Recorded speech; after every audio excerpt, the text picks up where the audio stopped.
Hello guys, how are you? Welcome to GeoMind, and in today's video we will start the part 2 of Earth's internal structure. और इस video में हम बात करेंगे crust की, okay? And then we will talk about continental crust, oceanic crust, and some discontinuities which are associated with the crust. That is Conrad discontinuity and Morovic discontinuity. Okay. So in earlier video we have discussed the bulk composition of Earth and how the elements which makes the Earth were formed, which is the process known as nucleosynthesis. Okay, how the Big Bang created hydrogen and helium and the rest of the elements. Uh, as you know, there are 90 elements which are natural, and hydrogen, helium in bulk amount were formed during the Big Bang, and lithium and beryllium were also formed but in trace amount. Okay, and the rest 86 elements are formed in the core of the stars. Okay, or when the stars die in a huge explosion known as supernova, these elements are formed. So we have discussed this in earlier video. Okay, as you can see here. So now we will talk about the Earth's layers. And as you can see in this image, there are different layers: inner core, outer core, lower mantle. Then there is a transition zone, upper mantle. So transition zone is itself is not a layer, but it's actually a part of upper mantle. So we will talk more about transition zone when we will make video on the mantle. Okay. So उसके बाद आता है crust, and crust को अगर हम magnify करेंगे तो पाएंगे कि उसमें कॉन्टिनेंटल क्रस्ट आता है एंड oceanic crust आता है. And then there is in previous video we have discussed the layers and how the Earth's layers are defined by these two properties. Okay, physical properties and chemical properties. तो physical properties में आता है lithosphere, asthenosphere, mesosphere, outer core, inner core. Okay, and chemical properties जो ज़्यादा important है उसमें crust, mantle, core आता है. ठीक है, and due to their different composition they are distinct in nature. Okay, तो अगर यहाँ पे आपको कंपोजिशन याद रखना है, जैसे कि क्रस्ट का है तो क्रस्ट में सबसे ज्यादा oxygen, silicon, then aluminium, iron, calcium. Okay, तो इसको याद रखने की ट्रिक ये है OCl. Okay, FC football club. So OCl football club, तो आपको ये ऑर्डर याद रहेगा. Then there is mantle which is composed of silicate rocks rich in magnesium and iron. तो ये आपको ध्यान में रखना है. Okay, then there is a density difference also, जिसमें कि जैसे जैसे आप कोर की तरफ जाओगे डेंसिटी इंक्रीज होती जाएगी. ओके, तो कोर में जैसे कि आप देख रहे हैं 13 ग्राम पर सेंटीमीटर क्यूब है इनर कोर की density, and it is made up of iron and nickel alloy. Okay, now there is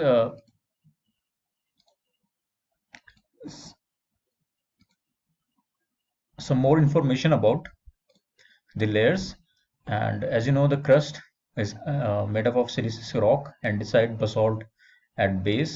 Basalt means the oceanic crust. Okay, then there is upper mantle. The rocks which are found are peridotite, eclogite, olivine, spinel, garnet, pyroxene. These all are minerals, and most of you might be familiar with these minerals. Okay, then there is lower mantle, which is made up of magnesium and silicon dioxide. Then there is iron, oxygen, sulfur nickel alloy of outer core, which is outer core is actually liquid. Then there is inner core, which is also made up of iron, oxygen, sulfur nickel alloy. Okay, and here you can see the densities. Okay, so this you have to remember.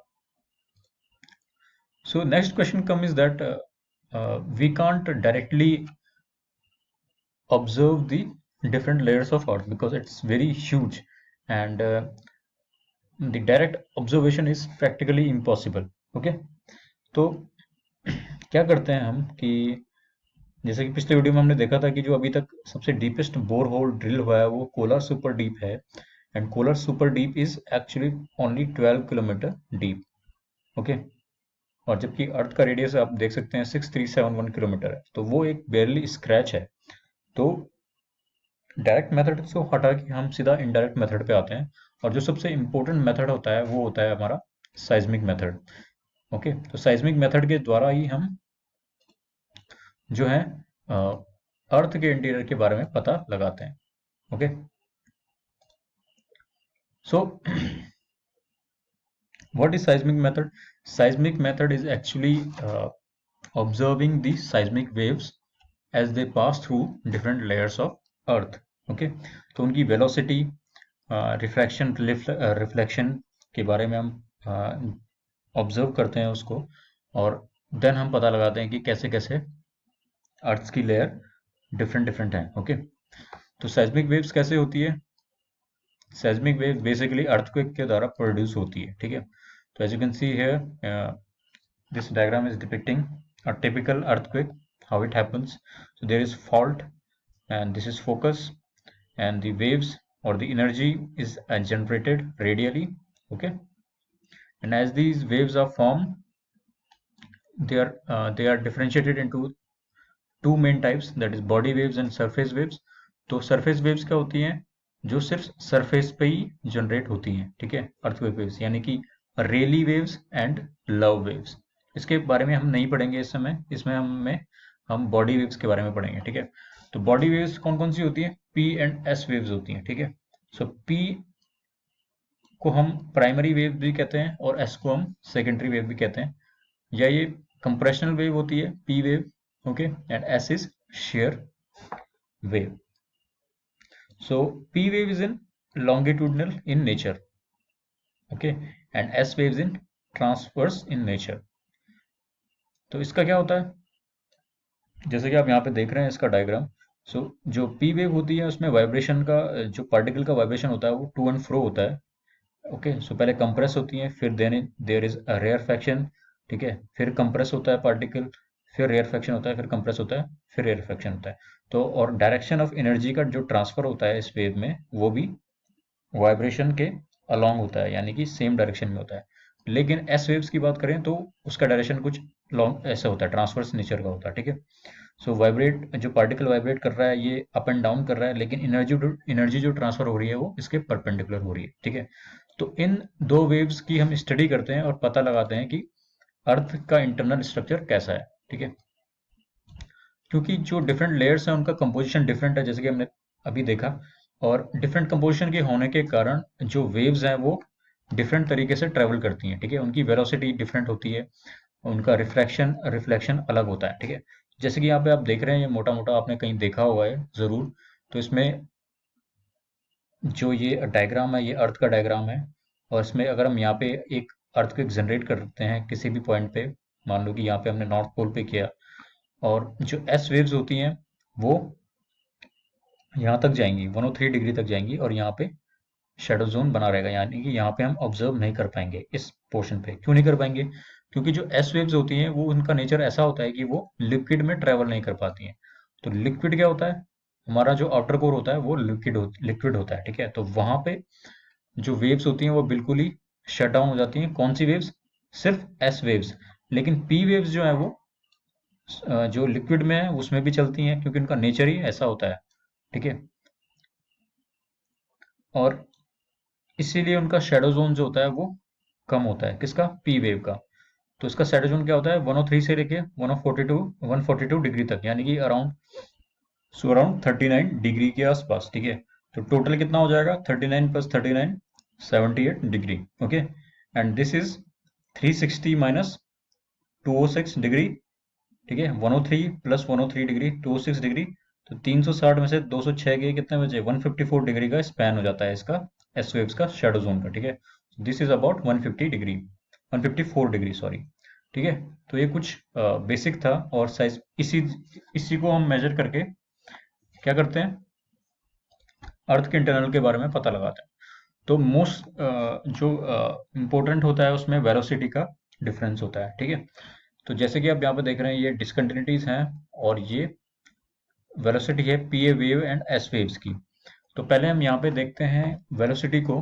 तो जैसे जैसे हम crust से लेके inner core तक जाएंगे, यहाँ पे वेलोसिटी चेंज होती जाएगी पी वेव की एंड एस वेव्स की। Okay, so This x-axis is velocity in किमी per second. Maximum it goes about 14. Okay, so crust में देखेंगे यहाँ पे लो है, ठीक है, थोड़ा सा बढ़ जाता है अपना ओशनिक क्रस्ट में, ठीक है, 8 के ऊपर हो जाता है. देन सॉरी, ये अपना मेंटल में 8 के ऊपर हो जाता है. And this is a Moho. Moho के बाद हमारा लो वेलोसिटी जोन आता है. यहाँ पे फिर थोड़ा वेलोसिटी कम हो जाती है. क्यों हो जाती है? क्योंकि पार्शियल मेल्टिंग होती है रॉक्स की, एंड उसकी वजह से पी वेव की वेलोसिटी कम हो जाती है, ठीक है. और फिर उसके बाद धीरे धीरे यहाँ पे फिर और ट्रांजिशन जोन में एक शार्प इंक्रीज आता है. तो इसके बारे में हम आगे बढ़ेंगे जब मेंटल की वीडियो बनाएंगे, ठीक है, ट्रांजिशन जोन के बारे में. तो आप यहाँ पे देख सकते हैं कि वेलोसिटी कैसे हो रही है. फिर जैसे ही आउटर कोर आता है तो एकदम से वेलोसिटी ड्रॉप होती है पी वेव की, ड्यू टू लिक्विड कोर, ठीक है, और फिर से बढ़ती है. Okay, and if you talk about S waves, तो एस वेव्स में देख रहे हैं यहाँ पे वेलोसिटी एकदम से ड्रॉप होती है और यहाँ पे बिल्कुल कहीं भी एस वेव नहीं पाई जाती है. क्यों? क्योंकि आउटर कोर जो होता है लिक्विड होता है. और एस वेव्स लिक्विड में क्यों नहीं चलती हैं, इसके बारे में हम आगे वीडियो बनाएंगे, ठीक है, तो ये टॉपिक अभी नहीं है. तो आपको इतना ध्यान रखना है कि साइस्मोलॉजी के जरिए ही इनके बारे में पता लगा सकते हैं. देन जहां जहां पे ये वेलोसिटी का डिफरेंस आ रहा है या ग्रेविटी ब्रेक हो रहा है, वहां पे हम डिसकंटिन्यूटीज मानते हैं. जैसे कि कॉनराड डिसकंटिन्यूटी. तो कॉनराड डिसकंटिन्यूटी क्या होती है? Between continental crust and oceanic crust. वैसे ही मोर डिसकंटिन्यूटी आपको पता है क्रस्ट एंड अपर मेंटल के बीच. वैसे रेपेटी, गुटनबर्ग, लेमन आती हैं. इनको याद रखने का तरीका क्या है? CMR good leaders. ओके, तो चलिए शुरू करते हैं अर्थ क्रस्ट के बारे में. तो जैसे कि आप यहाँ पे देख रहे हैं, दिस इज कॉन्टिनेंटल क्रस्ट, जो मोटा वाला पोर्शन है, एंड दिस जो ये पतला पोर्शन है ये है oceanic crust. Okay, and this purple region is mantle. और इन दोनों के बीच आती है अपनी Moho boundary. Okay, then we talk about the crust mass. तो क्रस्ट 0.4% अर्थ का मास लेता है, ठीक है, बहुत ही कम लेता है, सबसे lowest. Okay, then there is solid iron inner core जो 1.7% लेता है. Then there is liquid iron outer core जो 30.8% लेता है. And then there is mantle जो सबसे ज्यादा 67.1% लेता है अर्थ के मास का. ओके, इतना आपको ध्यान रखना है. Then there is lithosphere. तो लिथोस्फेयर क्या होता है? मैकेनिकल लेयर होती है जो पार्ट होती है क्रस्ट का और अपर मेंटल का, ठीक है. तो इसके बारे में हमें ज्यादा नहीं जानना है, हम अभी क्रस्ट के बारे में बात कर रहे हैं. सो अर्थ क्रस्ट जो होता है वो रफली क्या होता है? ओशनिक क्रस्ट का जो पोर्शन होता है वो 7 किलोमीटर के आसपास होता है. एंड कॉन्टिनेंटल क्रस्ट जो होता है वो एवरेज थिकनेस उसकी अबाउट 35 किलोमीटर होती है. तो ज़्यादा होती है कॉन्टिनेंटल क्रस्ट से, ओ सॉरी, ओशनिक क्रस्ट से. ओके, एंड ओरिजिन में जैसे कि हिमालयन ओरिजिन है वहाँ 70 किलोमीटर के आसपास ये बढ़ जाती है ड्यू टू आइसोस्टेसी. ओके, तो कॉन्टिनेंटल क्रस्ट का कंपोजिशन क्या होता है? ग्रेनिटिक होता है या ग्रेनुडाइटिक डायरेटिक होता है. एंड कॉन्टिनेंटल रॉक्स की जो एवरेज डेंसिटी होती है वो अबाउट 2.7 ग्राम होती है. Okay, and the rocks of oceanic crust are younger. Okay, about Jurassic age के होते हैं, लगभग 180 to 200 मिलियन ईयर्स के होते हैं. एंड डेंसर होते हैं कॉन्टिनेंटल रॉक्स है, अबाउट 3.0 ग्राम पर centimetre cube. Okay, and this is the composition of the crust. अगर हम ओशनिक क्रस्ट की बात करें तो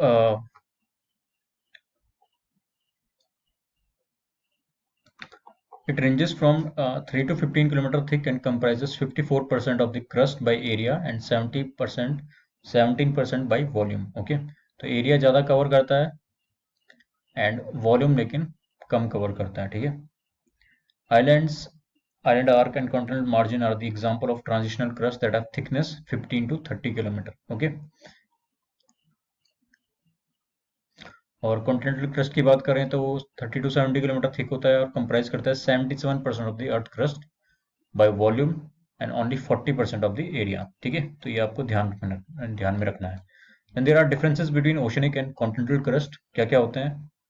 कंपोजिशन अलग होता है, मोड ऑफ फॉर्मेशन अलग होता है, थिकनेस अलग होती है, हेट्रोजेनिटी अलग होती है, edge and boundary. Okay, so that's it for today. आगे वीडियो में हम इसे जारी रखेंगे। Thank you. Please like share and subscribe.